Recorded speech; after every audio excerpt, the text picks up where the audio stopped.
السلام عليكم، ازيكم عاملين ايه؟ زي ما انتوا شايفين كده عاملين النهارده عظمه. طعم وريحه وتتبيله هايله، احلى لايك من احلى ايد متابعين. معايا النهارده الدجاج التكه، كوبايه من الزبادي للتتبيله الهايله، ومعايا كمان بشر ليمونتين. تتبيله دجاج التكه يا جماعه تحفه. والعصير بتاع الليمونتين كمان معايا.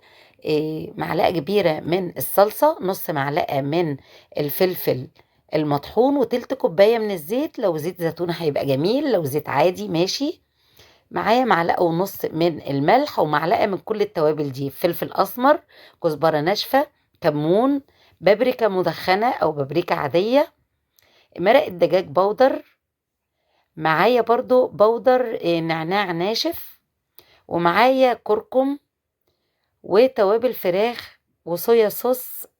ولسه معايا كمان مكونين بعد ما اقلب التتبيله دي حطيتهم: معلقه من الجنزبيل ونص معلقه من الثوم. الريحه بقت فظيعه، مش قادره اقول لكم. الدبابيس بتاعتي انا كنت نقعاها كويس جدا في المحلول. بدأت أفتحها كده علشان التتبيلة تتخللها من جوه.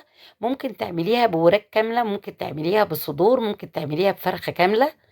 قطعت بطاطس ترانشات زي ما انتوا شايفين رقيقة كده، والبطاطس دي اختياري، أنا عملتها علشان تدعم الأكلة وتشبع. وحطيت من كل التوابل اللي أنا حطيتها في التتبيلة على خفيف كده، مش تقيل قوي، لأن التتبيلة كلها هتنزل على البطاطس. يعني كان ممكن ما تحطيش التوابل اللي أنا حطيتها تحت دي، بس أنا حطيت خفيف يعني.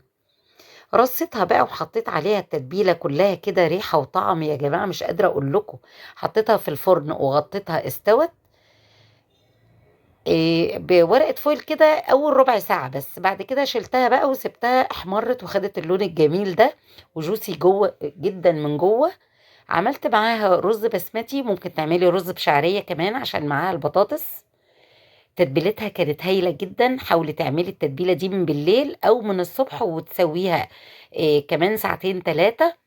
دوقي بقى أحلى طعم للبطاطس، مفيش بصل بقى ولا أي حاجة، اهو زي ما انتوا شايفين. جربوها يا جماعة تعجبكم جدا، واعملوا لنا لايك.